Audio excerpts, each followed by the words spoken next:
Good evening, everyone. How you doing tonight? This is your host Tom with the North Carolina Cryptid and Paranormal Project. I'm just glad to have you here tonight. I took a little early spring break to just take some time off work and get my head right and just kind of figure out some things. But we're back and glad to be back. So welcome everyone. And let's see, we have our guests tonight. Here we go. Hey guys, what's going on? Hey, what's up, Tom? It's good to see you back from spring break, man, and hope everything's all good. Yeah, sometimes you gotta grief comes in all forms. Sometimes you just gotta take a little extra time when you least expect it, but it was much needed and it helped a lot. You know. Yes, sir. Absolutely. So, Mr. Fort Worth Phantom and Ghostly Hunter, why don't you, if you want to start off, Mr. Fort Worth Phantom, if you want to start off and kind of give a brief description on what you got you into this, and what you're doing now, and your investigation and all that, and your topic of what your select topic is and what you study. Okay. Yeah, absolutely. I first was always drawn to the unknown and the mysteriousness of cryptids and Sasquatch. Before social media, I would go to the library, and the only books I ever cared about was Bigfoot, UFOs, and the unknown, stuff like that. Oh yeah. And then my childhood home was haunted, and that made me realize that this stuff is real. There is a unknown, whatever you want to call them, entities or whatever out there, and I witnessed it firsthand after my brother played with a Ouija board, and I didn't even mess with it. And I'm just gonna say a lot of weird things happened after that, but and then that got me, even more into this, just fascinated with the unknown. And my main topic is Dogman, because I look up a lot to Kirk Stokes and people like Kirk and Paul and excuse me, Scott Carpenter. I'm sorry, and a lot of their research. And I was like, you know what? Well, I want to try that. And then I started seeing them in my pictures, and people telling me I have some really good pictures. And the more I went out, the more I got. And then, some, I'm sure, yes, a lot of them are pareidolia. It's going to happen. But then there are some clear as day, and it's just like, what the heck? There is something going on out here. And it doesn't always have to be in the country. It seems like they're in the city too, and I've heard others say that. And that's kind of how I got into all this. And I also like helping people.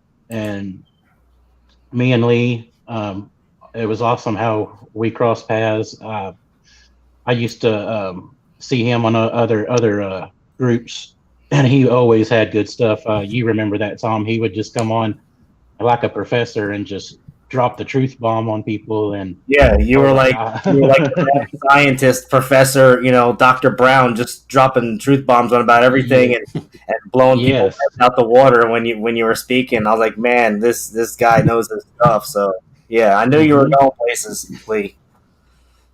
Yeah, that's what made us want to get a show together. People were telling me, David, just do your own thing, and I was like, well, man, if I could do a podcast, I would really like to have Lee the G, man, because he's got that photographic memory, and I'm still learning so much. I'm learning so much from you, Tom. I'm learning. That's what it's all about, and helping people, learning more. And it's just so awesome. We got this new podcast going, and me and Lee talk about this all the time. It's just, Tom, now, I'm sure when people get a hold of you and you actually see evidence, it's just mind-blowing stuff, and it's amazing to actually witness it and to help people. It's been awesome, and that's basically what our show is all about. I hear that, man. And you actually have you go fishing not too far from where we live, and you have all kinds of dogman activity. Talk about that real quick. All right, I'm sorry, guys. Yeah, you're good. I'm hearing a lot of buffering here. I'm catching the word, but I'll try to do the best I can. Give me a thumbs up if you guys can hear me pretty decent. I can hear you, because it's really bad choppy on my end, and I apologize. It's okay. Hello, everybody. Hello, What everybody made in the me chat. I want want to to get say. involved in the paranormal was uh, I No, you're good. oh, okay. Sorry, David.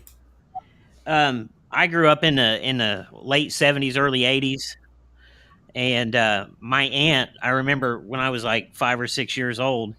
My aunt had these Time Life books. They were like strange and unusual things like paranormal, like ghosts and UFOs and Bigfoot. And there was a show on TV called it was called In Search of, and we used to Yep. watch that all the time. Oh yeah. And my mom, as a twin, so she had like psychic abilities, and I was, I'd seen that all the time in, through growing up, and I've had encounters with some, I think at least three cryptids and or one alien, two cryptids, and two types of cryptids, and ghosts. I've seen some ghosts in my life, and when you see it, you can't unsee it. You know that it's real, but at at an early age, I realized you couldn't just talk about this to anybody because you'd get ridiculed, made fun of, and they just don't understand. You don't want to be the crazy kid.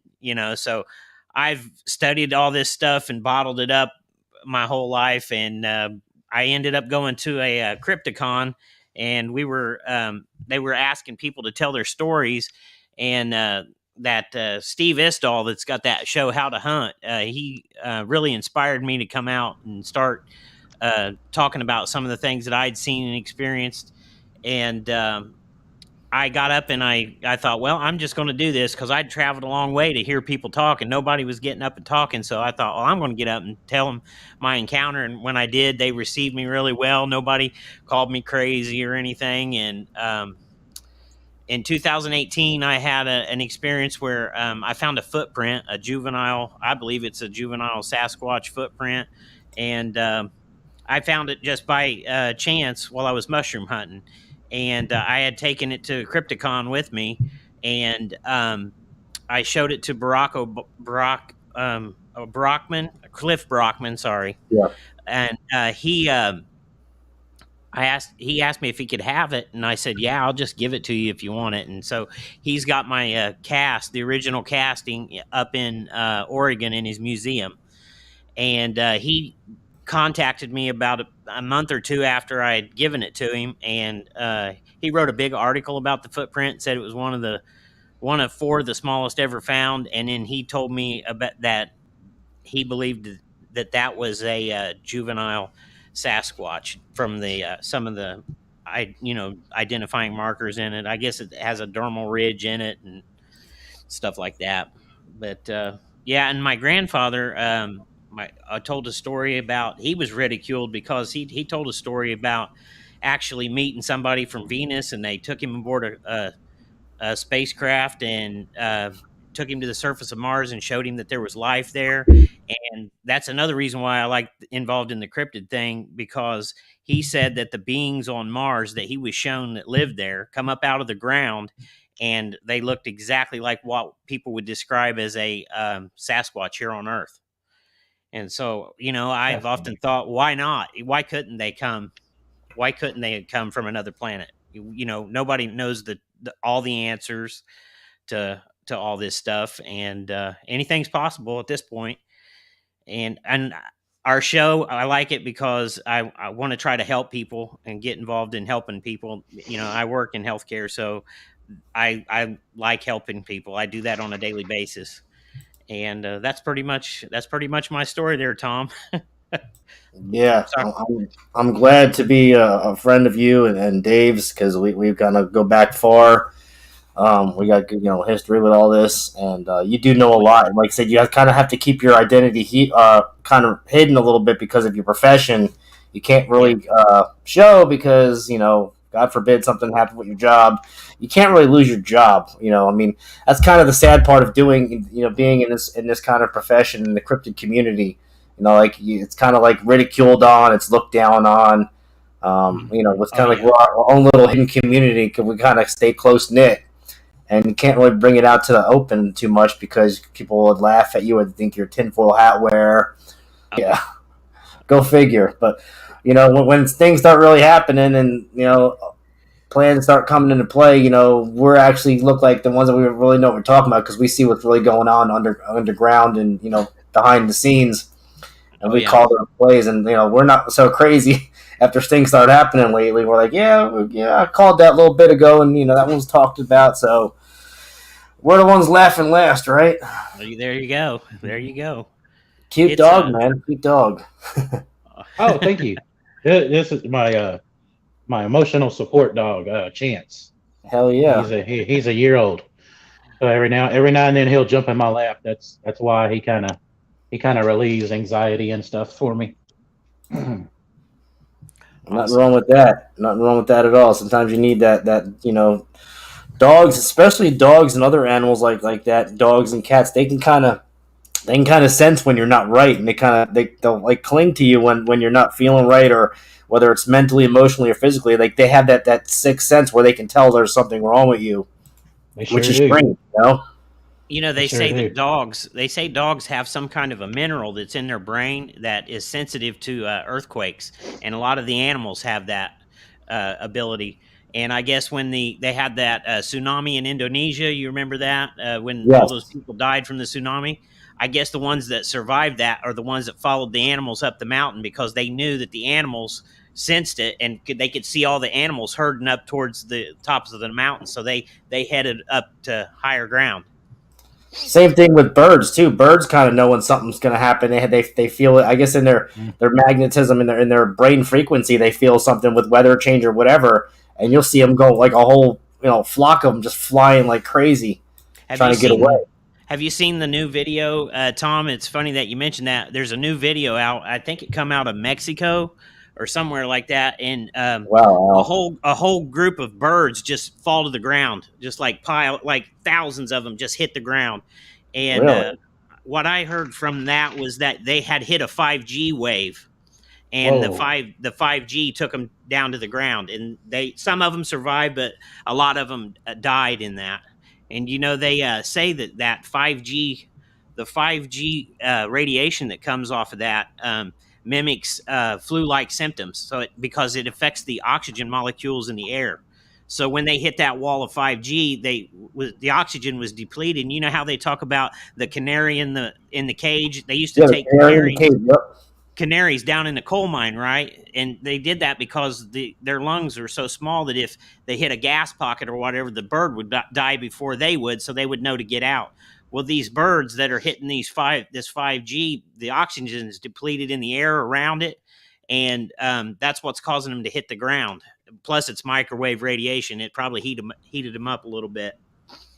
Yeah, definitely. And there was a study done on birds. I don't know how long ago it's been, but like a whole bunch of birds, a major flock died, and they did a check on them to see what caused them. It was something to do with like their brains, almost like they were hit with something, but they weren't physically hit. It's almost like something hit their brains, and it just knocked them out of the sky, and they couldn't tell what did it. And it had something to do with magnetism and frequency of just a sudden drastic change out of nowhere.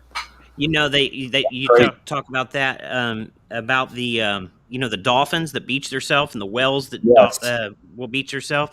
They say that is an effect of the HARP technology that they were using up in Alaska, and what they were developing that for, not only to mess with the weather, but they were using it to send radio signals to submarines under the water, and that was messing up the dolphins and the whales' natural ability, like their natural radar or whatever, and knocked it out. So they was beaching themselves. They didn't know which direction to go, so they just would beach themselves on the beach. And everybody thinks, well, is this big mystery thing going on, when in fact it was the military testing that HARP communications with the submarines underwater.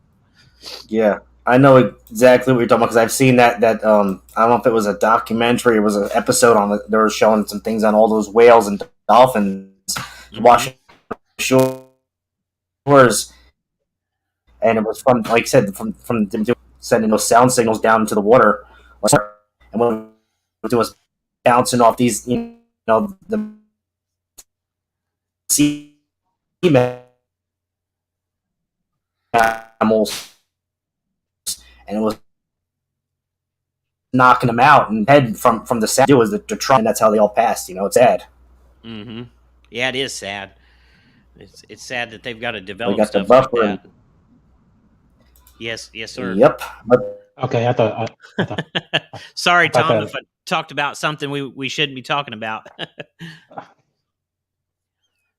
Al Santoriga said the U.S. Navy has an underwater research base off of Puerto Rico. I wouldn't doubt it. Wow. yeah, and there's probably some USOs underwater too. Yeah. Hello, everyone in the chat. I'm sorry I missed you guys. DJ, I hope you get to feeling better. Yeah. What do you think about USO, the USO thing, Tom? What do you think about that? I mean, honestly, I think some of those are probably our own very own. We're testing our own like a high capacity, like obviously Surface it's not air. going to be an airplane, but it's going to be something like what you're saying. But it's going to be something submergible underwater craft that can kind of take out of water and then fly. So obviously we have that technology to do that. Why wouldn't we test that out in the water, out in the middle of nowhere? And that's what people are seeing. Well, those submarines can shoot those missiles out off the submarine from underwater, and once it hits the air, it takes off like a rocket. They could do that with an aircraft as well. I know it'd probably be a lot different engineering and probably harder to do, but I believe they already have that type of technology also. Yeah. I love that little Bigfoot statue you got there. Where'd you get that from, Lee? Cliff Brockman gave me that. Oh, from the BFRO, he gave it to you? Yes, sir. Yeah, Barrickman, yeah. I think is his name. Cliff Barrickman. Yeah, Cliff Brockman. Yeah, Cliff Brockman. Yeah. Yeah, that's pretty cool. I have one of those little mini Bigfoot figurines on my shelf, but it's I got it for Christmas though, but it's hanging up on the shelf. I don't have a big one. I need to get a bigger one. But yeah, those USOs, I mean, like Laura's saying in the chat, they could possibly be some remnants of maybe some German engineering back from World War II as well. I mean, you had the Die Glock, the Die Glock thing. That was pretty crazy. The Glocka, yeah, the Glocka was pretty much a time machine. They say. Did you ever hear about the Kecksburg UFO that went down, and they said it was shaped like a acorn, and it was almost. I always put that with the Glocka, and they had a lot of resemblance to each other with the Kecksburg UFO. Because didn't they say it had like swastikas on it too? They said it had a swastika. Yeah, it said it had like hieroglyphics. Yeah, some kind of a hieroglyphic writing. I saw a thing today about the swastika, and it's a constellation pattern. It's the Big Dipper, the Little Dipper, and then some other constellations coming off of it. I didn't realize that. I saw a map of it today, and I thought, wow. The swastika, the Germans took the swastika design. It's not even from Nazism. It's from something like some way back, ancient Akashic, design. It's not even has nothing to do with the Nazis. Isn't it like somewhere from India? Yeah, they took it from Hindu religion. Yes, exactly. Wow. I think the Nazis. I think the Nazis discovered the. I think they discovered the hole at the North and the South Pole. I think they've, especially in the Antarctic. I think they're the ones that they hold the power down there. Yeah, that's right. Moving from Tibet. There's supposed to be a base called Base 222, I take it, down there. And then there's a documentary that your listeners might be interested in. It's a Russian documentary, and the name of this Russian documentary is called The Men in Black. And it's just exactly like the Men in Black movie the name of it is just like the Men in Black movie of our motion picture here, but it's a documentary, and it tells all kinds of stuff in there. And towards the end of the documentary, it talks about Admiral Byrd, and the Russians were monitoring what was going on. And they said that when Admiral Byrd and there got close to where they were going, where they thought the base was, that these disc crafts come up out of the water and started attacking them. Within 30 minutes, our U.S. military or Navy was in full retreat, getting out of there because they couldn't handle the weaponry that was being handed down on them. Yeah, I mean, we lost half our battalion, half our fleet got lost out there because of what they, they thought they could Mm-hmm. handle, but they couldn't. These things were popping out of the water, coming out of the sky, just you know. Mm-hmm. There's some. I would be getting to the chopper too. Yeah, but I Was think that's totally different. part of the secret down there in the Arctic. And you know what, Tom? This is where I'm at with it anymore. We've been lied to so much on TV and all the stuff that we see. We don't even know Yeah, what's believable or real anymore. I keep seeing this stuff where the NASA stuff yeah, looked like it's faked. Even the International Space Station, they looked like they had a yeah. cardboard door.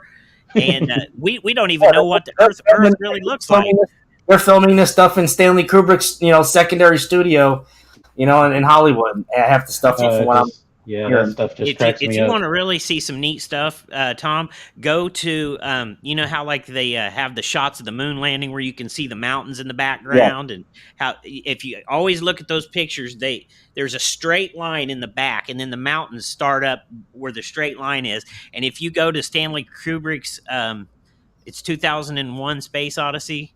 Um, if you look at the footage where the monkeys are, there's monkeys like. I think they're fighting or something, but you can see a landscape back in the distance, and there's mountain ranges back in the distance. It looks almost like the same exact effect that the moon landing background was like. mm, I've compared it. You can when Not you see it, you'll be It's not like, all. It's not almost. It is it. When yeah. Lee showed me, I was like just blown away. I was like, wow, that's no yeah, they're coincidence there. at all. That's no coincidence. Like you said, Lee. Kind of like what based on what Steve Isdall says. Like we're being lied to is a blatant fact by all forms of government and everything else. They're lying to us. They're covering things up, and they just don't want all this. If people find out what's really going on, there's going to be mass hysteria. People are going to stop fishing and hunting, and they're going to lose billions and billions of dollars in that industry.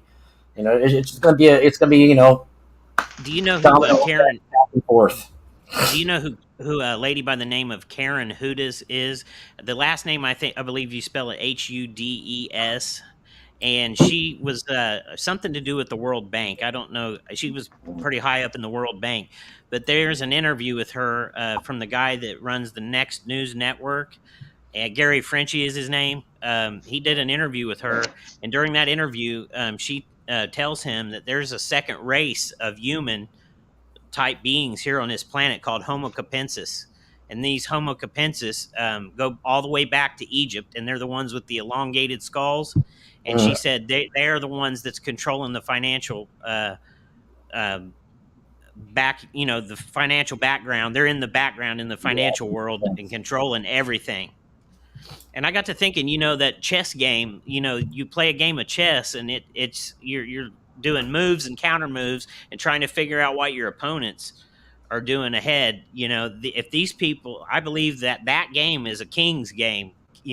And the yeah. kings knew how to manipulate things in such a way that they could hold power.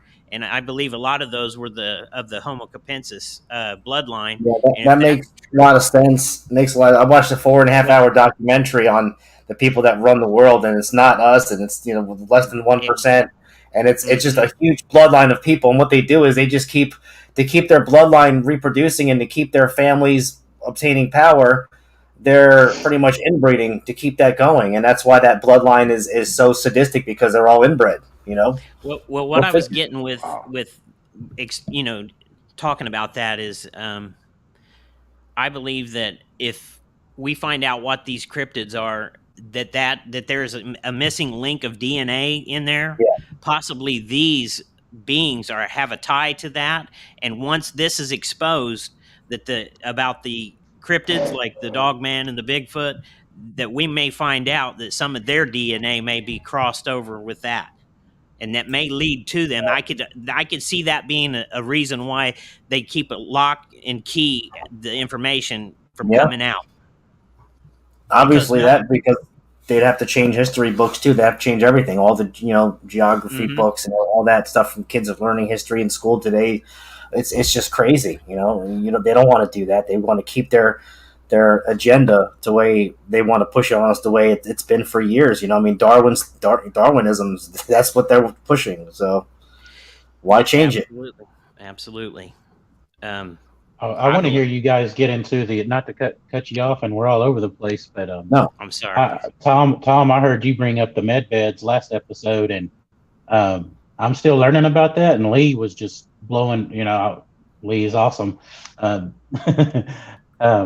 Lee, can you tell us a little bit about that, or what you know about it? About the med beds? The closest information that I have come to find out about that being a reality to me is a vehicle called a TAV-1, and it was I found some paperwork a long time ago, and on the internet doing searches, because I was always looking into extraterrestrial vehicles, free energy, all that stuff. And what I came across was a document that this military person had written, and it was for a presentation so that he could get a promotion to I don't know what rank he was trying to get, but he was trying to get a rank, so he had to write a presentation. Well, in this presentation I was reading it, and it was talking about an aerospace vehicle called a TAV-1, and that TAV-1 kept coming up, and it over and over, and I just for some reason I just kept looking at that name TAV-1, and so I thought, I'm going to go out and see. You can't believe everything you read on the internet, so I thought I'm going to do some more research and see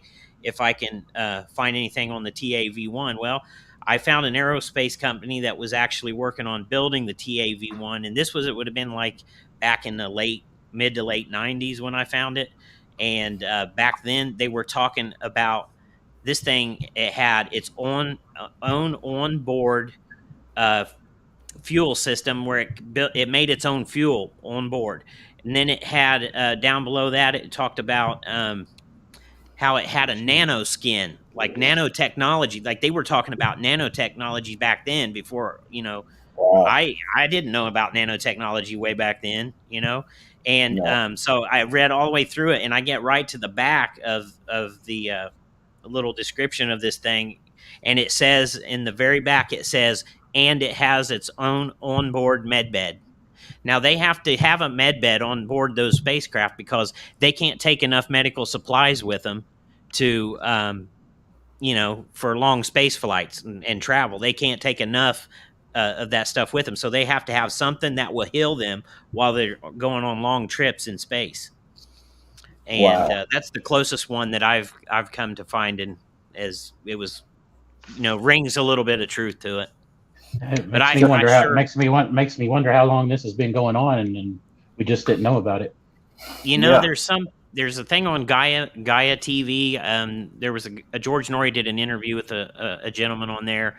I forget what his name was, but he talked about seeing a med bed type thing that Tesla had invented. Well, Tesla invented the MRI machine, the magnetic resonance imaging, and that thing will take a picture all the way through your body, right?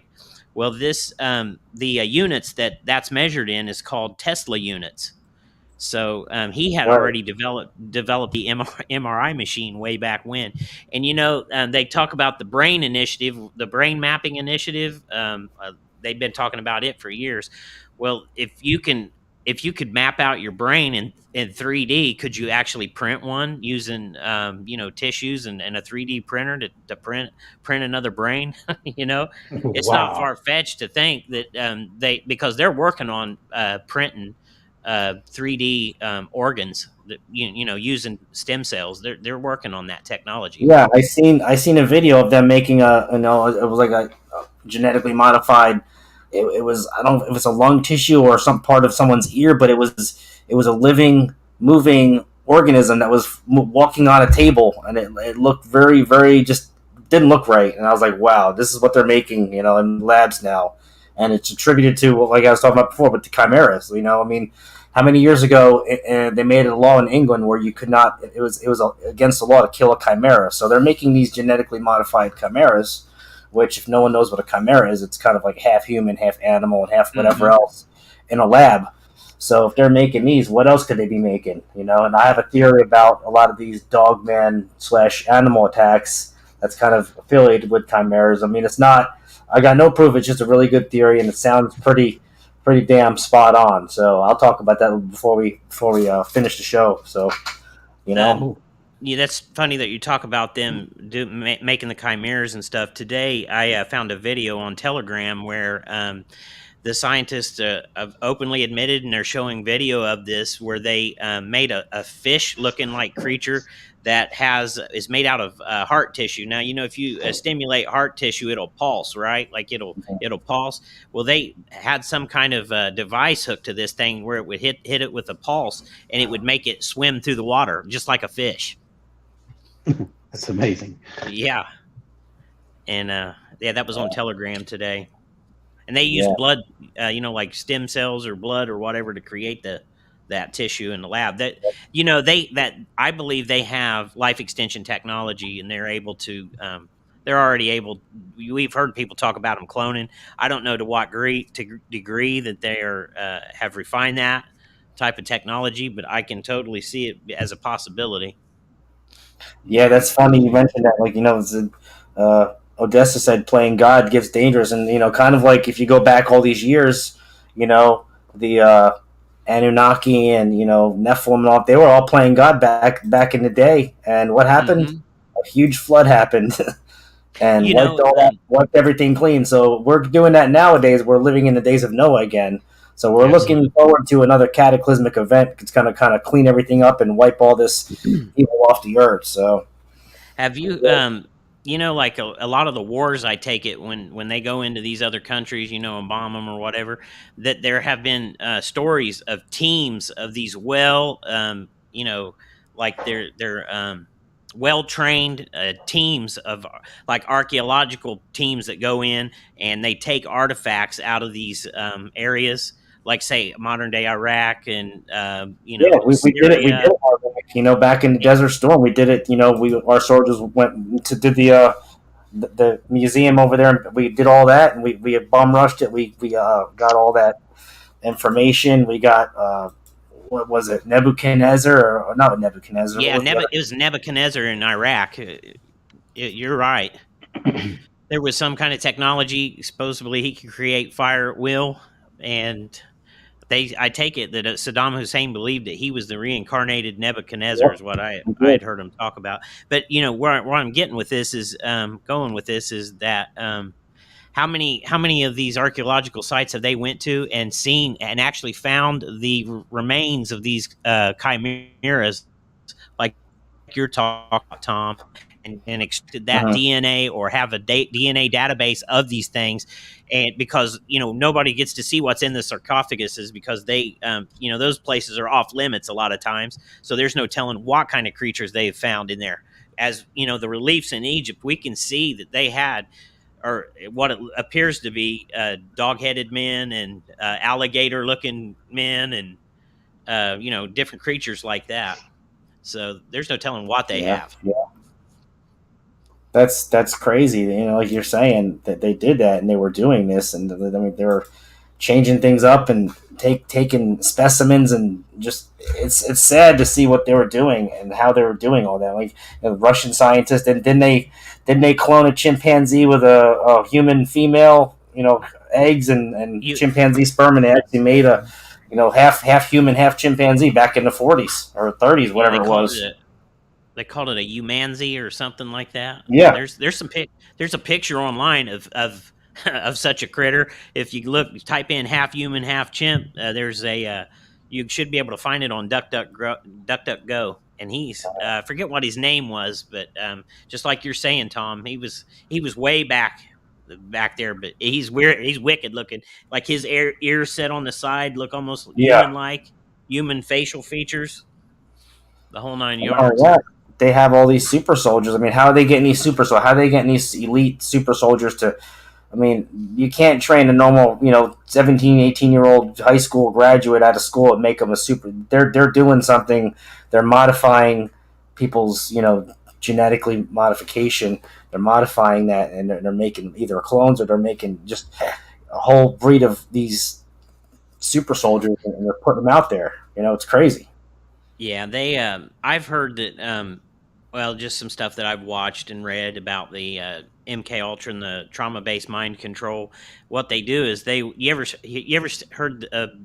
there was a book and a movie out back in the late 70s called Sybil. And it was about a girl that had like, I don't know how many different Oh yeah, personalities. yeah. That's like a slang word you call a crazy girl. You call her Sybil because she has like so many personalities. So I know what you're talking Right. about. Yeah, I get it. But that, well, I take it so many traumatic things had happened to her that her mind shattered and split into different personalities, right?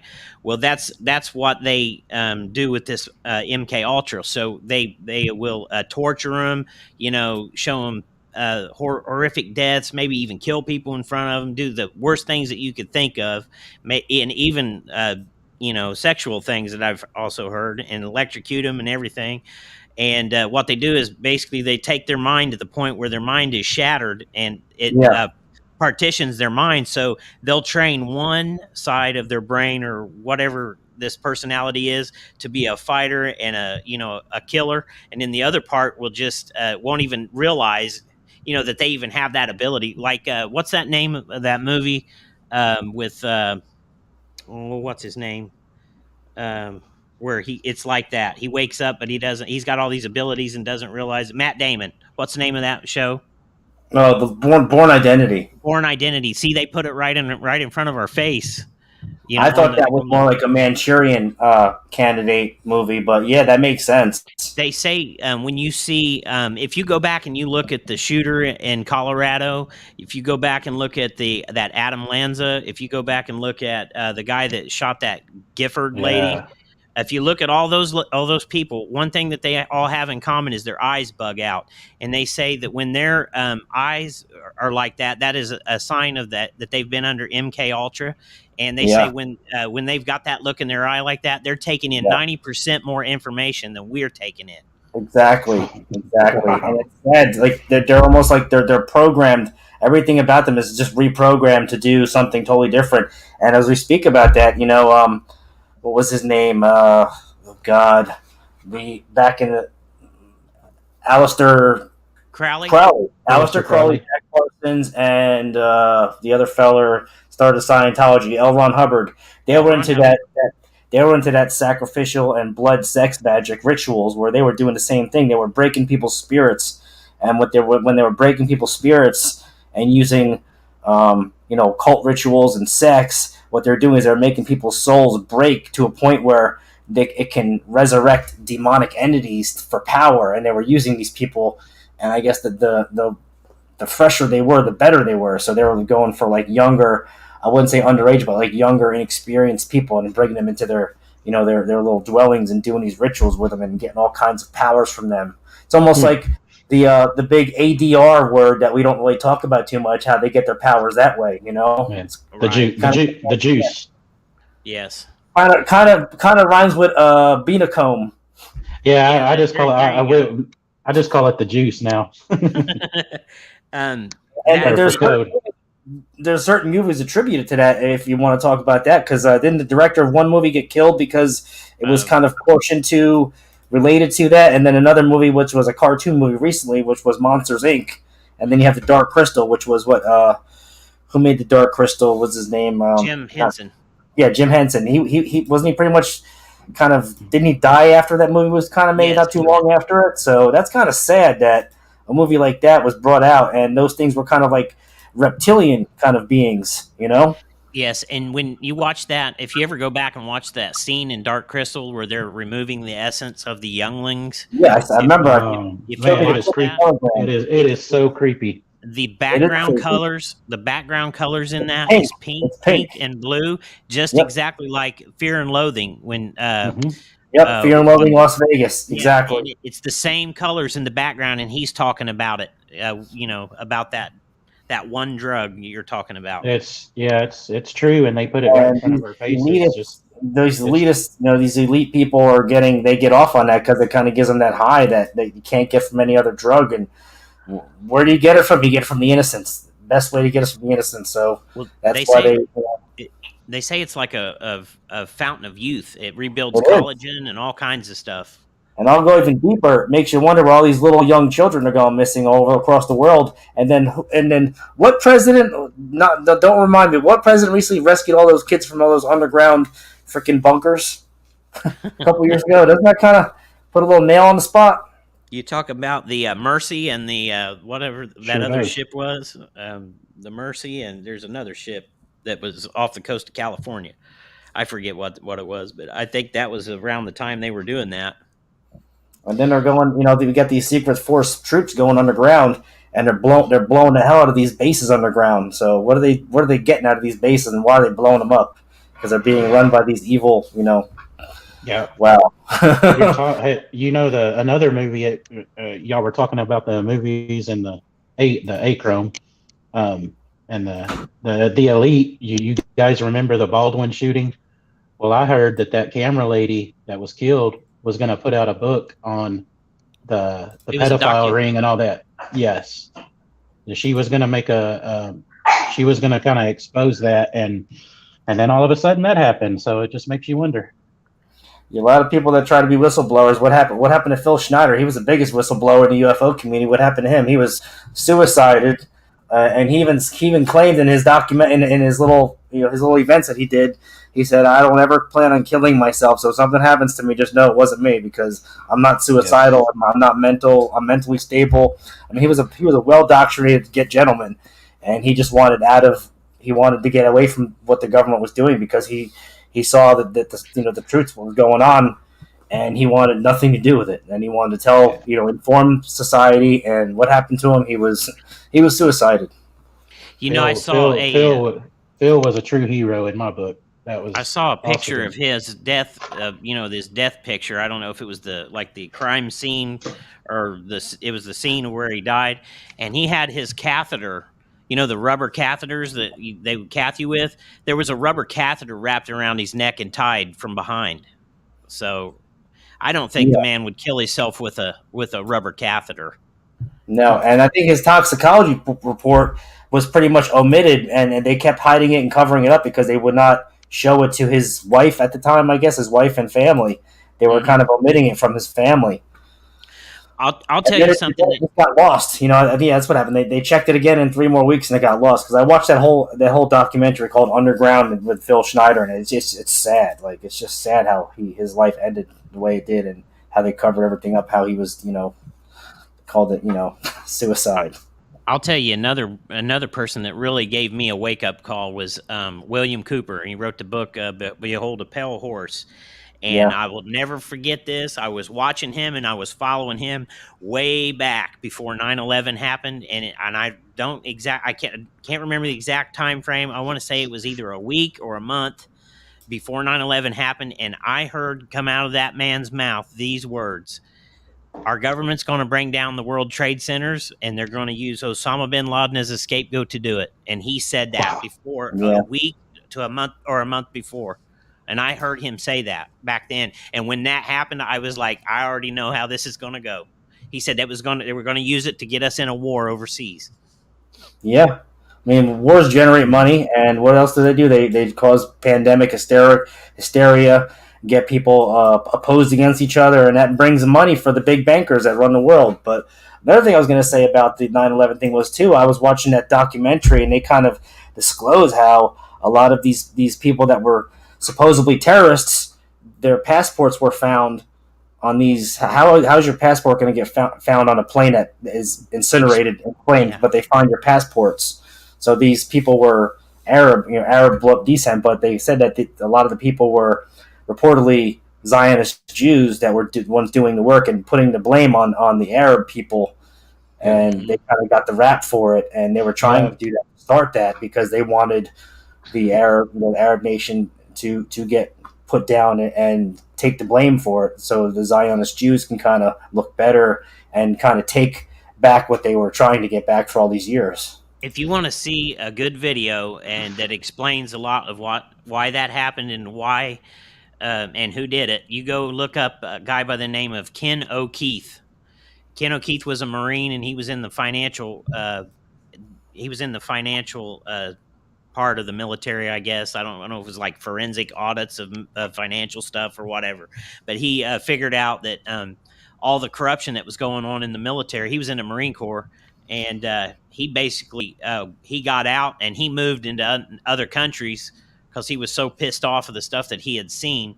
But he would tell you, if you get to watch some of his older stuff and videos, he explains to you. It's called, I shouldn't say the word on here. You said the name of the people. I'll just say the country where those people came from that you were talking about. It's called the Greater Project, and it's the name of their country. If you guys know, it's right by Palestine, the country. It's the one that's and it's called the Greater is, And it's funny too, because right before 9/11 happened, certain subjects from that organization I disclosed that is talked about, they rented a huge penthouse over the river that overlooks the Twin Towers. So they were pretty much rented this huge mansion penthouse to watch it go down. So why would you rent someone like that right a month before all this happened? Like they didn't know what was going to go on. They knew it was going to happen because they had it all planned out. I mean, this documentary puts so many hands in play. It puts everything together so you understand it. It's so informative. I'll share it with you later, Lee, if you want. And Dave, it's really good, but it's like almost 5 hours long. Awesome. It just goes to the extent of even religions, and not that I don't believe in God. It just has a lot of the hypocrisy in religions and how we're indoctrinated to believe a certain way, but it was really this way. But they just wanted you to think. It's kind of like how history books are, Oh yeah. That was called the Greater Israeli Project. What he was talking about, and he said that they had plans, and there's even a general that talks about it. He's on TV every once in a while, and he said that they had a plan to take down 7 countries in 7 years. Wow. And a lot of them were the oil producing countries, and they was going to give them to that country that's right above Palestine or butts up next to them. So it's pretty scary. But I'm not putting down any race of people by no means by talking about this, because it's just like what we're dealing with in this country and other countries. There's good and bad in all countries, and we just happen to be at a point in history where the bad are really getting revealed for what they are. Absolutely. And AJK, you said the same perfect thing. It's not about religion. It's about Jesus. That's the main thing. It's like, religion, there's so many. It's organized, and you got Catholic, Protestant, Christian, this, that, and there's so many basic, requirements of it. But it's all about, Jesus is Lord. And that's it. That now that you brought that up, this is something I'd kind of like to mention to you. I'd heard that the Great Library of Alexandria, right, was, how they talk about it burning down. I have heard that it was a false flag, and that there were census papers and tax papers in that library as well, and those are the documents that burnt. But the documents, the old mystery school teachings and all of the good stuff, it was taken to Rome, I take it, and it's under the Vatican, and that's the Vatican library. Oh, the Vatican. Yeah, the Vatican's the biggest crooks out there. I mean, you got the latest Pope. They call him the Black Pope because he's not even affiliated with religion.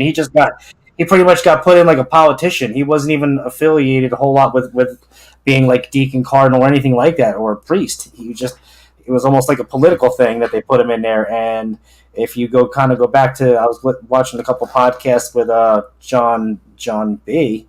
From the Chasing Conspiracies with John B. and Dark Waters channel. He puts a lot of things together with how the last pope is kind of like affiliated with the Antichrist, and it's scary as crap. It is scary. Have you ever heard have you ever heard the saying that all roads lead to Rome? Have you ever heard that? I've heard that before. I thought about that one.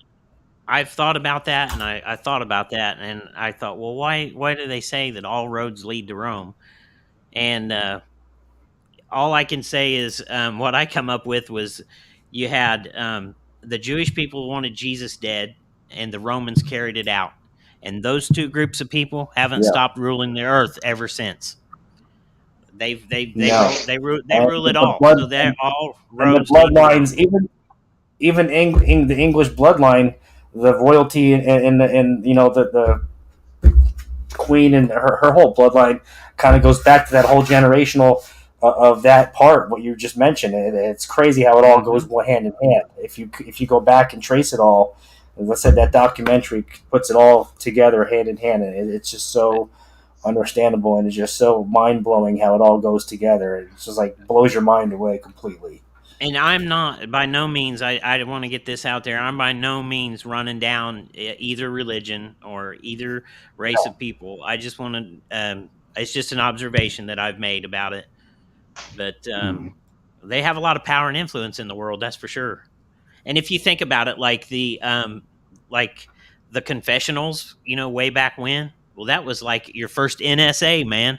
The priest would find out what was going on, who was sleeping with who was going to lose this house, who's going to lose all this stuff. That was an information gathering session, man. Oh yeah, they were the original CIA for real, for sure. Absolutely.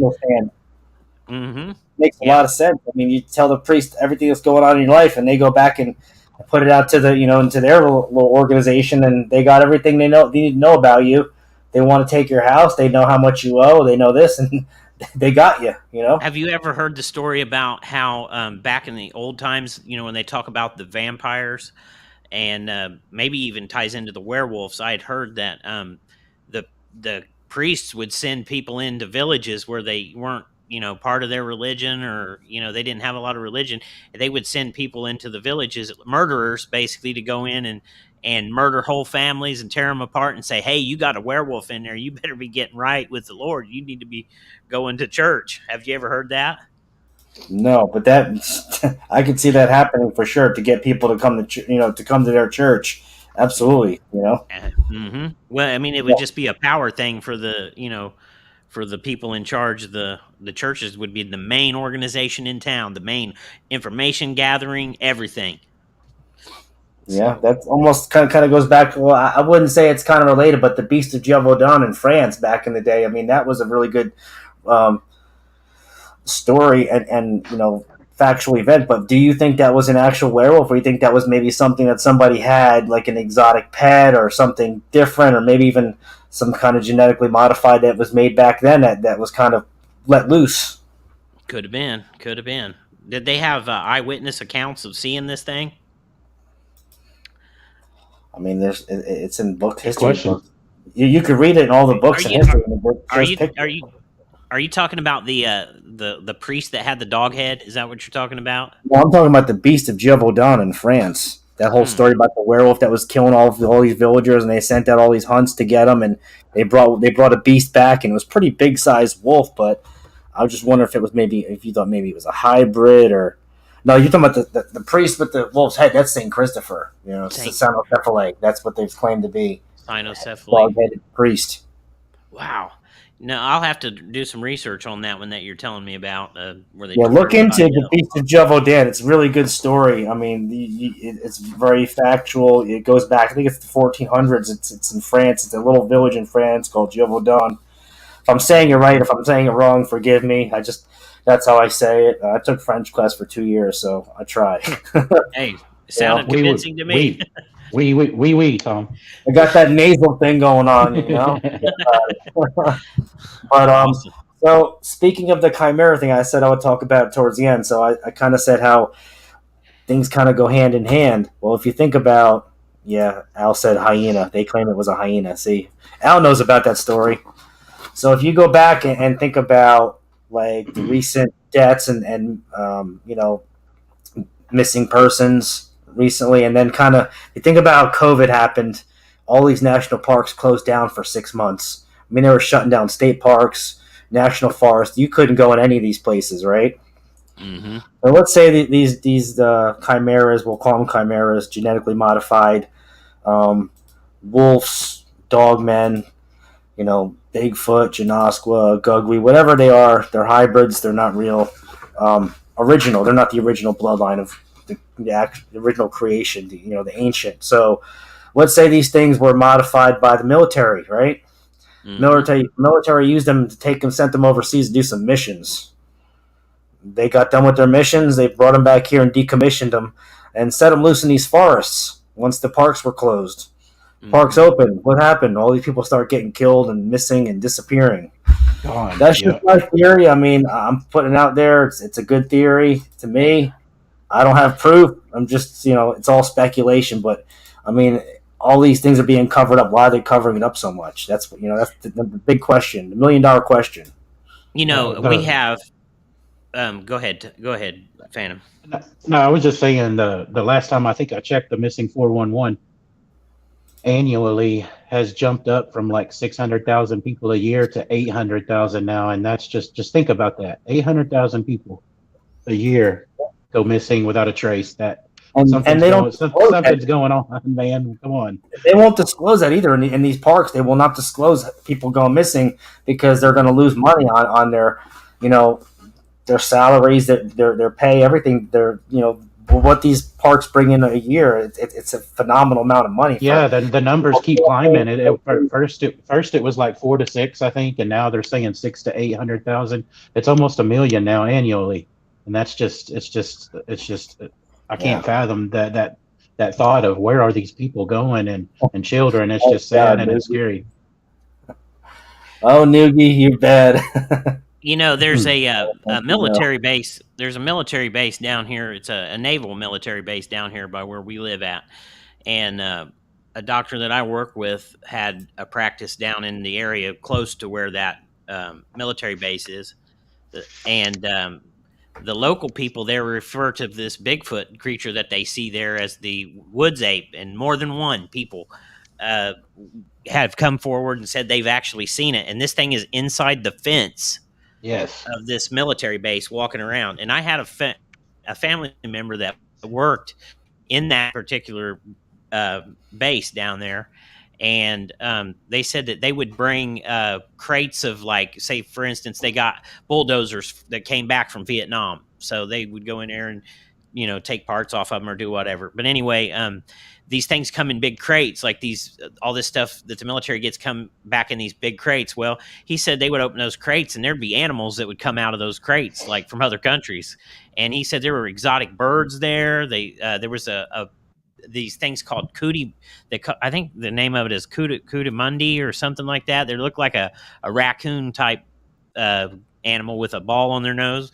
But he said it wouldn't be nothing. They'd be just driving down through the military base and they would see animals that they had never seen before, and it just blow their mind. Oh, yeah. So they are. That makes me think of that old. I don't know if you remember that old tale from the movie The Creep Show back in the '80s. You remember that beast looking thing that was in a crate? It kind of like a monkey, but it had a long nose, elongated nose.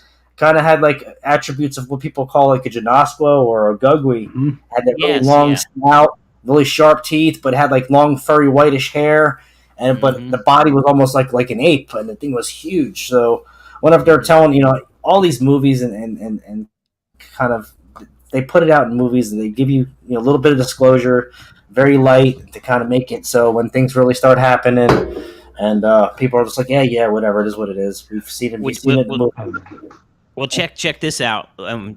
If you had those beings in there, like say like if they put those Bigfoot in a confined area like that, there's that area that I'm talking about. That military base covers thousands of acres, like it's huge. Oh, yeah. And they even allow the public to come in there and deer hunt certain areas. I don't think you're allowed to go to impact areas and stuff like that, but. They check this out. If they captured those animals or were able to capture them, like the Bigfoot or the cryptids, and they put them in those areas, what better way to train Navy SEALs, which are just the elites? You know, they can sneak around. They're like ninjas. You know, what better way to train them with to say, you know, follow these creatures for a while and learn how they, you know, use the terrain to their environment, how to do, you know, sneak up on things, camouflage, the whole 9 yards. Yeah. I could see where having something like that would be invaluable to an elite unit or force like that. Good night, Goomba. Thanks for coming tonight. Yeah, you're right, Lee. That makes a lot of sense. And the other thing is, Sheila Carr said illegals also, because if you go around, there's a lot of stories of a lot of people going missing on the border, you know, trying to get across the border of America. That's another thing. People are just getting... And they're not even doing that. They're not even like trying to even cover. They're just wiping it under the rug. And they're legal, so they don't matter. They tried to come here legally, so they go missing or they get torn to shreds. Oh well, not our problem. Have you heard them refer to those caravans that came up through here as the meat wagon? Have you heard them refer to that? I have not heard of the meat wagon. No, yes, but that makes a lot of sense. There was a documentary on that, and as bad as this may sound, what I heard on the documentary was. They cut a treaty with these aliens for so many humans, and basically they're letting them come up here and have their way with them. Let the aliens do whatever is what I've heard. And that's why they call it the meat wagon. And I can tell you, we don't see a lot of them here where we're at in this state. I don't know if they're just not coming to our state or what, but we have help wanted signs everywhere. There's everywhere around here is hiring. Like they can't get any help. Where are these people? I thought they were coming to get the jobs and get a better way of life. They're not, man, and they're not coming. I'm not seeing them. I mean, you would see, like, you should see them at every 7-Eleven or, everywhere that's hiring, and they're not. Yeah. There's still a shortage of workers, and where are those people going? It's crazy. Everywhere. It's everywhere, though. And like you said, too, with these bases, why are there so many Bigfoot/UFO Dogman activity on these bases? Like you said, are they using them for training? Are they training the soldiers with them? Are they using them? I mean, there's one of the things someone wrote in, a nuclear physicist said that they're doing studies on Dogman, and the infrared light is like 1 million candle power compared to how we deal with like 1 million candle power lights. That's what our infrared does to them at like 200 yards. So if they're being out doing scientific studies on them, they got to be coming around these bases for a reason.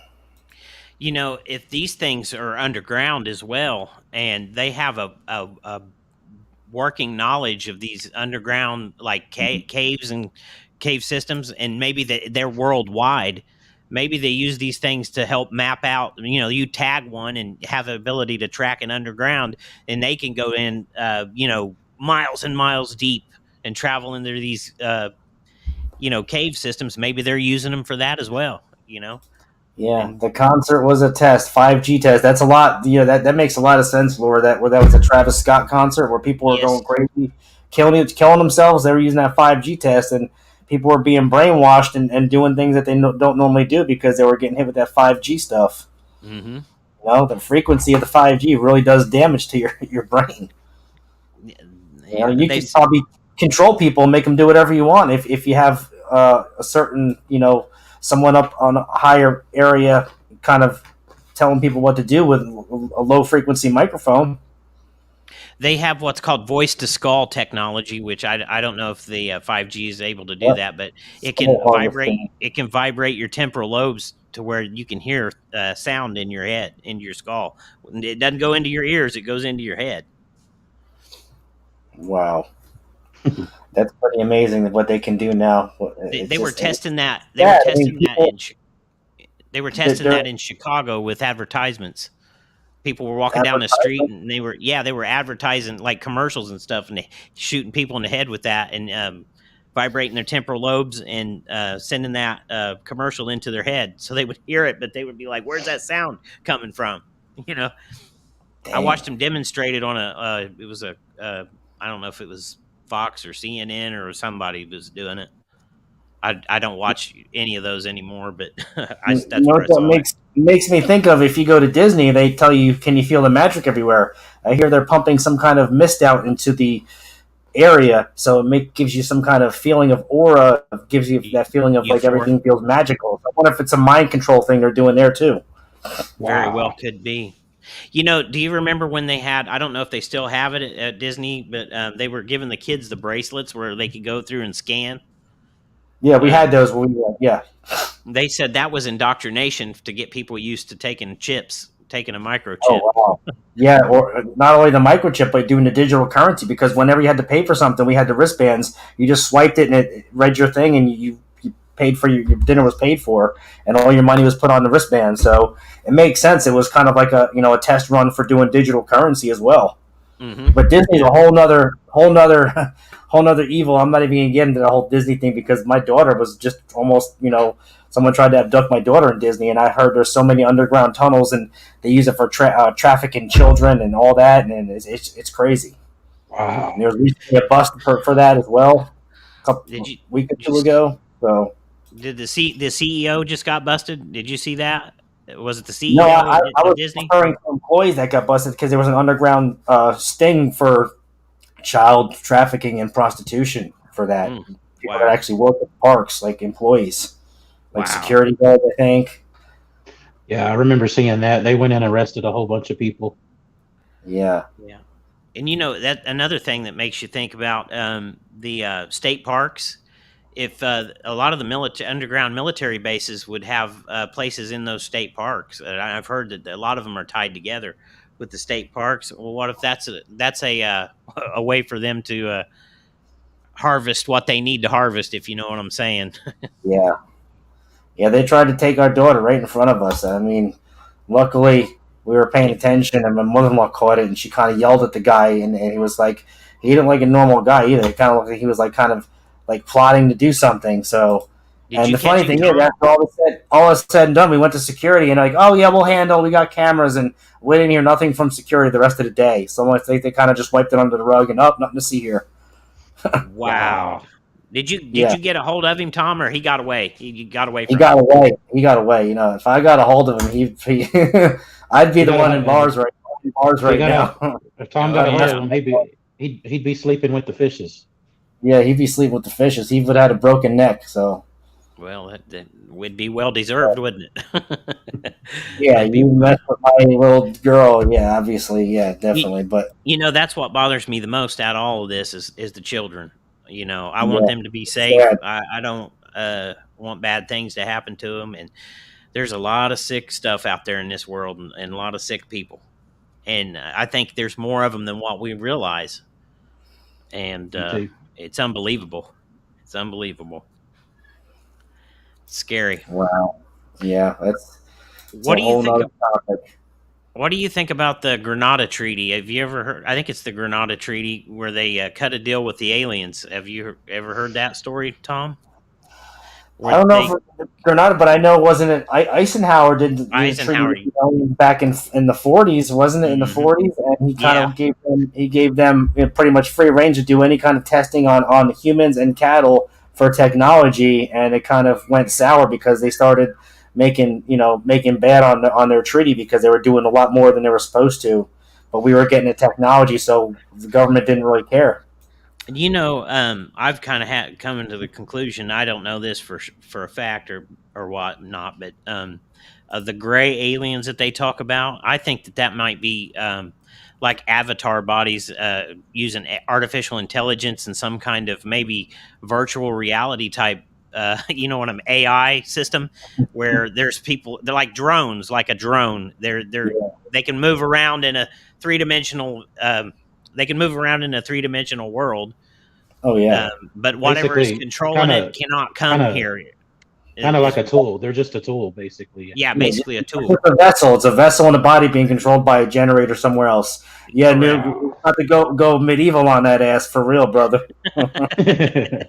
Oh yeah, I was describing to Dave about how like you look at a fish in an aquarium, and he can operate in that environment, right? Like Right, that's his dimension where he's at. right. Well, we're on the outside, but we can go into that dimension, but we can't breathe like he can and move No. around. But And same we thing can with go. him. Same thing with the fish too. If we take the fish out of the water, put him in Correct. our environment, he can't breathe either. Right. So, what if these things are what I'm getting at with the avatar and the using them as a tool? What if these things they can come into our environment, but they can't operate in our environment, but they can send these things in to do whatever they need done, and they are basically in another dimension and sending them in to our dimension, just kind of like the fish in the aquarium. Right. Almost like they're kind of like wouldn't say soldier, but they're kind of like you kind of like you get a remote controlled car. You put the batteries in it, you take it to your remote, and you drive it, and you make it do what you want. Or even like a drone, you take your drone, you fly it. Well, that's what these things Correct. are. Like. They're being controlled somewhere else, but they have they have a body and they have everything else, but they just don't have a soul. Yeah, they can actually control the dexterity of them using artificial intelligence, or it's Right. probably a technology beyond what we could comprehend. But as being a living, breathing being, I don't think that's what they are. I think they're something else. Because the Well, one just that like I saw that floated to the window, it was almost robotic. Like it was almost robotic the way that it moved. It right. moved like it was on ball bearings, like it's just People say moving that too. slow. Like if you listen to a lot of lot of accounts. If you like watch Linda Moulton Howe, she tells a lot about like experiences. People come to her and tell her their encounters with aliens, and a lot of it's like robotic. It's not normal. It's not fluent. She talks Right. about that too. The Yes. Giants are returning. Yes, Sheila. And I was going to talk about something else too. I was reading an article, or it was a post that was posted yesterday in one of the groups. They were talking about, and the government of Australia is talking about recloning and bringing back the Tasmanian tiger / wolf. And they're talking about bringing back some of these extinct beings. So if they're doing that, imagine what they've been doing for the last 50 years, but they're not talking about it in this, and not Australia, but this country. And they're Right. now talking about that. They're actually now speaking of that and disclosing that they can do that now. Makes you wonder what they've been doing and covering it up. Well, they could have armies, cloned armies already that, they could be making avatars like these gray alien type things if that's what they are. They could make these super soldiers like you were talking about. They talk about being able to clone and take the like make it to where. Do you remember the twins that were born? They were genetically modified over in China, and the scientist that cloned them, he disappeared. They said that those children, is what I heard, was that he manipulated the DNA to where they would be cancer free their whole life. Wow. So you could Yeah. manipulate the DNA to take out all sicknesses and all the bad things. If you could figure out a way to using genetics to grow a human being that their telomeres would never die. The telomeres is when our telomeres start to deteriorate. That's why we start to age. So if you could genetically remove that, out of a human, you could probably literally live forever. You know what I'm saying? Yeah, like you said, they're doing that to take all the sickness and all the ailments and make a perfect person. So if they're doing that, they did that then. Imagine what they could do now. It's crazy. We just buffered for about 5 seconds, so sorry, folks. We all got buffered. We must be talking about. We're bringing up some deep stuff, so I guess they don't like that. No, like if these elite, for example, if they could clone those bodies like we're talking about, where they could be basically an immortal body, maybe that's why they're talking about the what is the thing that Elon Musk wants to do, where you download your consciousness. Transhumanism. Yeah, transhumanism. AI. Yeah. Yeah, there you go. That's what it's. Gucci Mane's a clone. Mm-hmm. Yeah. Gucci Mane's a clone. I think there's a lot of clones out there that I've heard that there's a whole story about Britney Spears, Eminem, all kinds of celebrities are clones because their original vessels, like Britney Spears went crazy, Eminem went crazy. They're the suicide committed to, and they had their money makers had to keep them going, so they had them cloned. And because I've seen the comparison with the Eminem and the Britney Spears one, I heard it's the teeth because her teeth look different.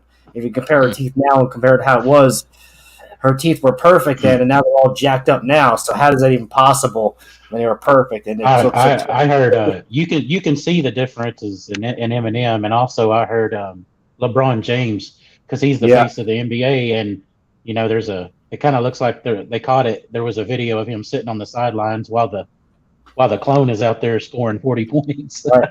That's just like the old. I don't know if you remember the people. Someone talked about the video of Justin Bieber transforming into a reptilian, one of his concerts, and the video was removed. Oh, that was really? in Australia. Yeah, I think it was in Australia is where that happened, supposedly. Yeah. That video was removed because I guess it showed him transforming into a reptilian, and it was removed because it was put out into, like, I don't know if it was YouTube or it was on the internet, and it didn't make it long at all. Have you ever heard of the Flatwoods Monster?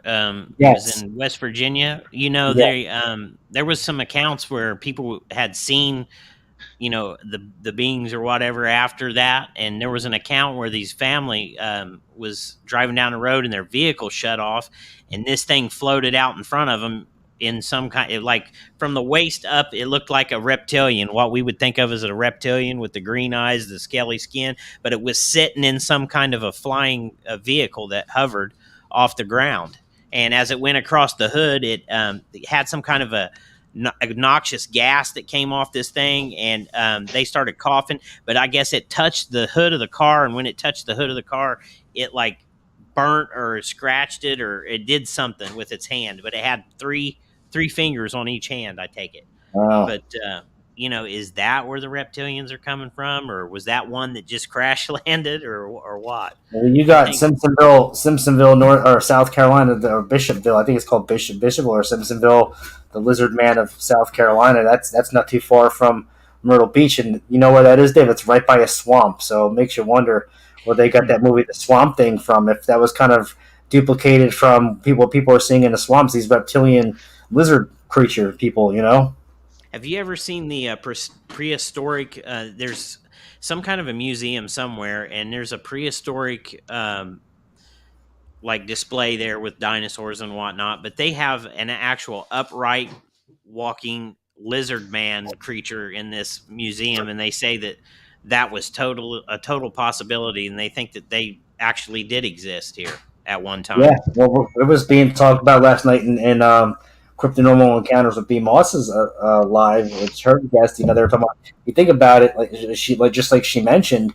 If you go back to the Bible, it says after the lizard, whatever reptile, after they deceived Adam and Eve, what did God do? He punished him to be on his belly his whole life. So maybe it wasn't on. If a snake or lizard wasn't on his belly, it was on 2 feet walking around. So maybe some of that bloodline still made it, and or they were regenerated, remade, cloned. Who knows? Do, And that's what people are seeing. do you know who Credo Mutwa is? He was a Zulu. I think he was one of the main Zulu leaders over in Africa. And David Icke did an interview with him. You know who David Icke is? He's the Oh one yeah, that kind David of Icke. got the whole reptilian thing going. Um, or he kind of brought it out. But anyway, he does an interview. There's interviews you can get online on YouTube of Credo Mutwa, this Zulu guy, and he talks about how those reptilians are real, and that they have been interacting with them over in Africa for years. Well, just And like the mermaids. I mean, the mermaids in the Marine Kingdom. I did an interview with Richard Brown. I mean, it's in Trinidad Tobago. He died. It's in their culture. These things have been dealing with people for years and years and years. And these mermaid beings come. They give technology to the people for.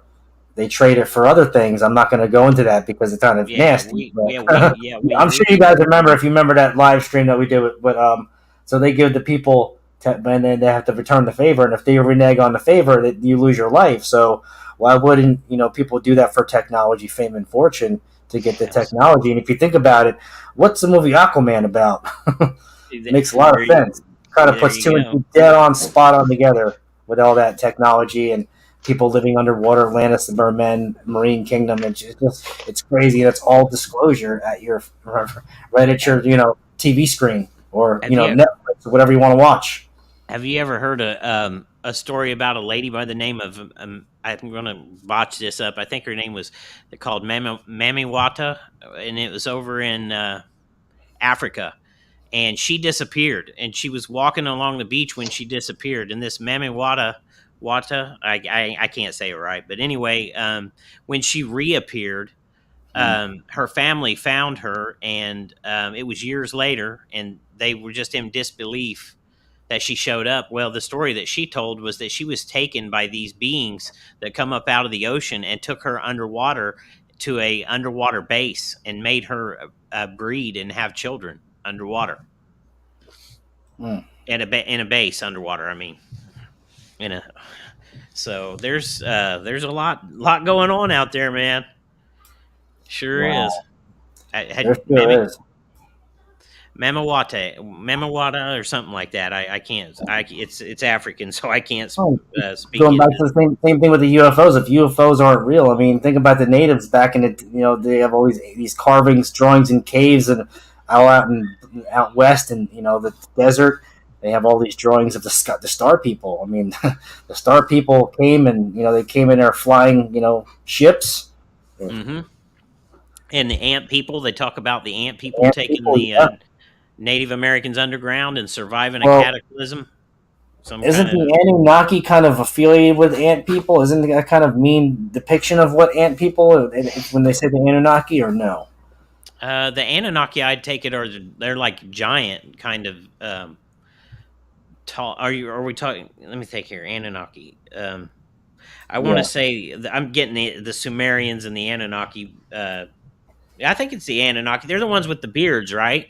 Like Yes. Yeah. they got the The beards, and ones then with the beard, and you see they're giant, and they're just standing there with like a freaking tiger, a lion, and these statues, and it looks like me holding a cat. It's crazy. and then they talk about uh, the one Yep. there was like Inky and Enlil. They Enki were, and Enlil. Yes. and then there was another. What is there? There's an Iliad. There's like some kind of a story of The what's Iliad and the Odyssey. That's in the Greek mythology. Yes, with the Greek Homer. mythology. But the one that I'm talking about, it's a Sumerian one, and it's I just heard it the other night. Anyway, there was a hairy creature that this thing had, that this Anunnaki had, he had befriended, and then they went on adventures together. They actually sent this creature in that was described like Bigfoot to go in and kill him, or to take him out, but they ended up becoming friends, Yeah, and maybe it's they the went on. bloodline. The bloodline of Cain. I mean, Gilgamesh, yep, and then there I Yeah, seen, yeah. yes, and Nugs got it. Nugs got it right. did he say Gilgamesh? yep, Yes, Gilgamesh. sir. That's it. Yes, Mhm.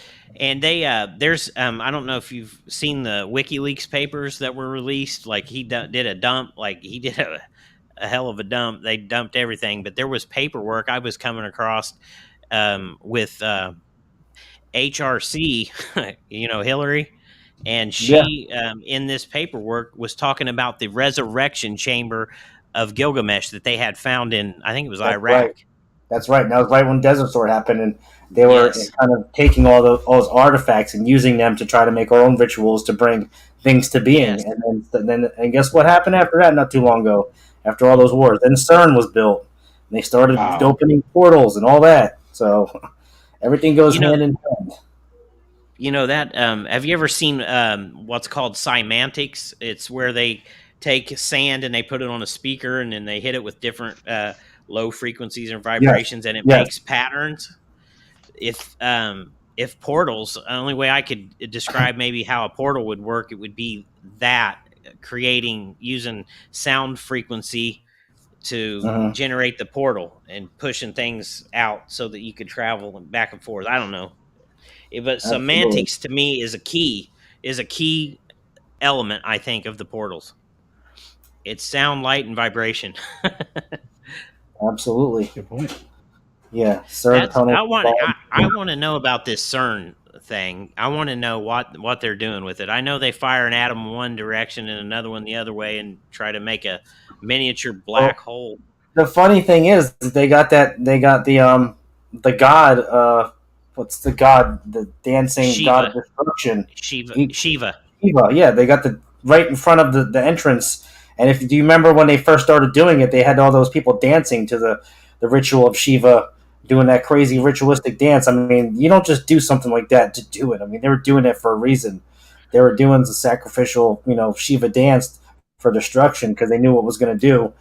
And a lot of people say when CERN first started was in 2012 or 2015, or that kind of like started a whole new dimension, and we're living in a whole other dimension. We're not even in our dimension that we used to be in, because when they did CERN, they opened that up, and that's kind of why people talk about that whole thing with the Mandela effect, Man, because remember from back then they changed it all. So mm.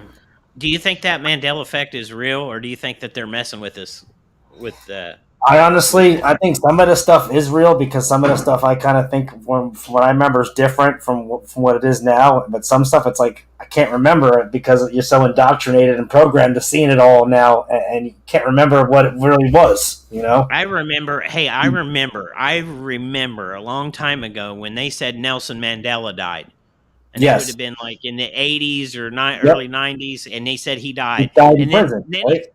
and yeah, Yeah. yes, Yeah, and I then remember that. I he was remember still that too. Then he alive. released him, and he died in 2000 again, 2007 or 18 or whatever it was. Right, but I remember that. I remember when they first said that he had died. So that's is that part of the Mandela effect? I Yeah, take it. that's why they call it the Mandela effect. Yes, exactly. But I remember that. I do remember that because I thought, I didn't know anything about Nelson Mandela. I mean, they talked like he was a good guy back then, and I always thought, oh man, we lost somebody that was good. But I've heard some other stories about him, but I don't know. We don't know what to believe anymore, guys, on TV, and I'm not so sure about our history. I'm not sure Yeah, about the I history. don't trust a lot of stuff on TV. Like I said, we do a lot of I would say diligence through Telegram and sharing things with other channels, and I get a lot of good information that way, and it really goes a good distance. I mean, you see a lot of stuff, and some of the stuff we talk about tonight comes from there because you can't put it anywhere else because it gets banned, blocked, or removed. So how are you supposed to share the truth out there? You can't. You can't. You got to do it. You got to find your ways of doing it. You can find different different attractions. What do you think space is, Tom? Because I'm not so sure space is what they're telling us anymore. What do you think it is? I think space. It's above us, but I don't think it's what they describe. I'm not going to say going to the whole flat Earth theory and all that, but I'm going to kind of say it's probably something above a firmament of protective, like a dome over the Earth. What's above that? That's what I'm going with. I don't have the evidence to back it up, but that's kind of my theory, my opinion. Kind of like a dome protecting the Earth, the atmosphere.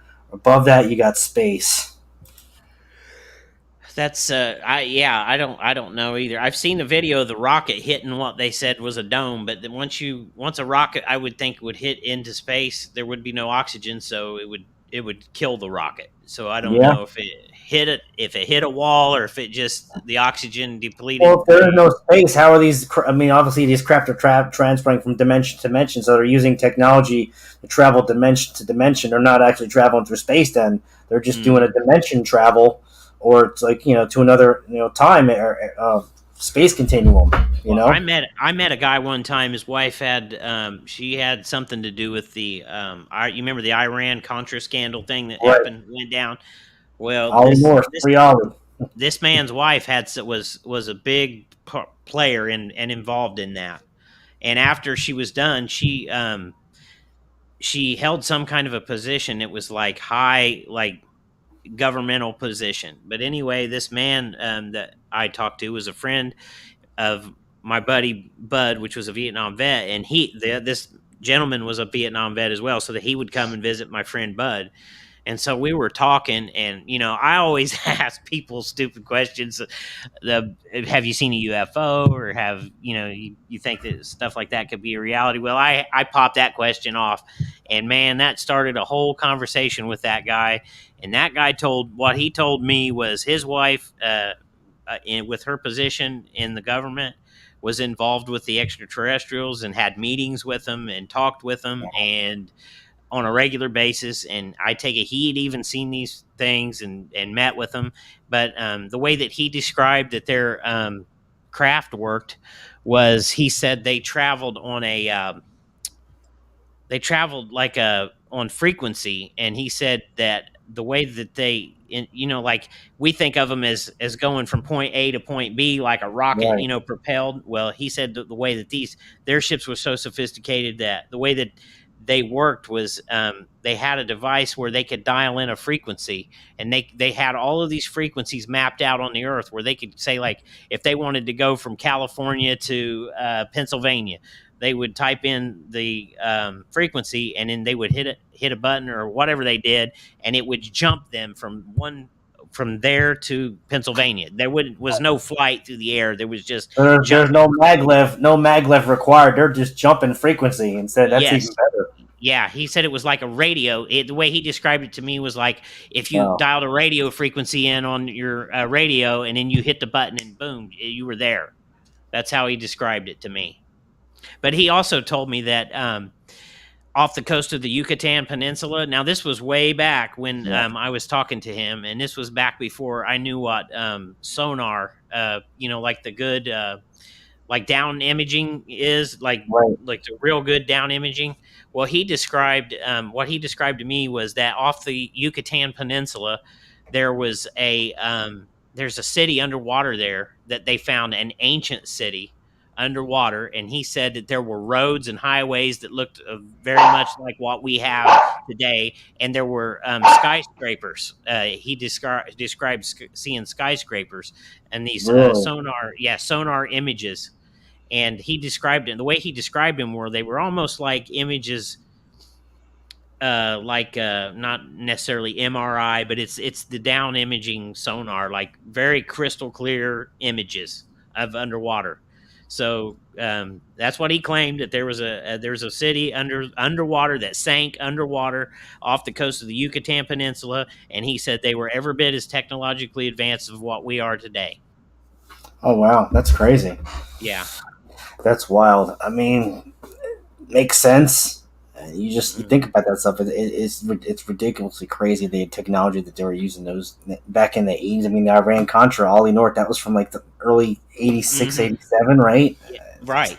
Think what they're doing then and compare that to what they're doing now. They probably have a whole lot better range of doing things, jumping, frequency and time and space. And it's crazy. Well, Wow. isn't it Tesla that says that if you have to understand the secrets of the universe, you have to understand light, frequency, and vibration, I think. Frequency and vibration is the key to the universe, yes. And And I've heard that so many times, and older researchers, and just so many different ways, and even disparages of professional people that do, actual study this. have you ever heard? Claim Have you you could ever heard? frequency Go ahead. bring, you can conjure all kinds of stuff with frequency. Well, have you ever heard of a gentleman by the name of Otis Carr? I think is his name, and he supposedly developed a UFO. And what I saw on the documentary was the guy said that I think his name was Ralph. Ralph something, I forget. But anyway, he was the one that talked about Otis Carr and this UFO that he had developed. But anyway, he said you got in and they used some kind of Tesla.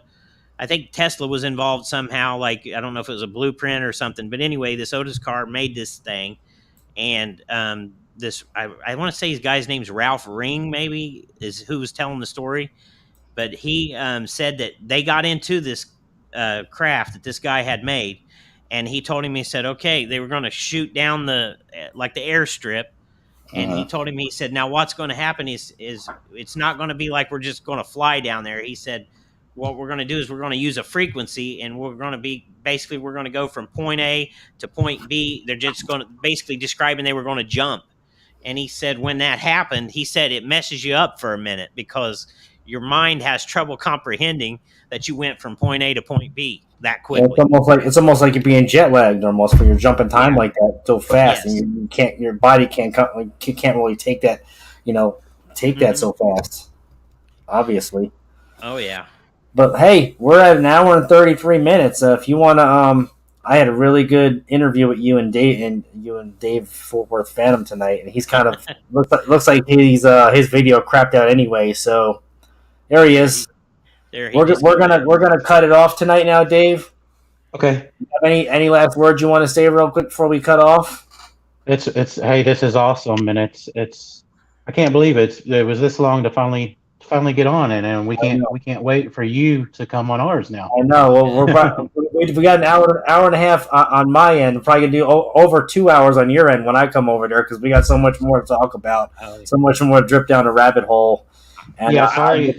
Sorry, y'all. Sometimes I get all over the place, and I had to take some allergy meds earlier. I've kind of been feeling like crap today too, so I wasn't talking as much. But this has been absolutely awesome, and I just want to say thank you for the support, and thank you for the support, you guys in the chat. And it's good to see everybody. Yeah. I'd like to say it's been an honor to be on here with you, Tom. You got a good show, man. You have a good delivery. You're well spoken, and I wish the best for you, man. And we can't wait to have you on our show as well. I'm looking forward to it. We'll schedule something up for the next month or so. Just do it on time where it works for everybody, and I'll be glad to do it. I'd be an honor to be back with you guys too. So awesome. You guys have a great show yourself, and I'm really an honor to be a part of on yours and you guys and me as well. So it's good to have you guys on. Thank you. Thanks. It's been a long time waiting. We've been talking about this forever. We finally did it.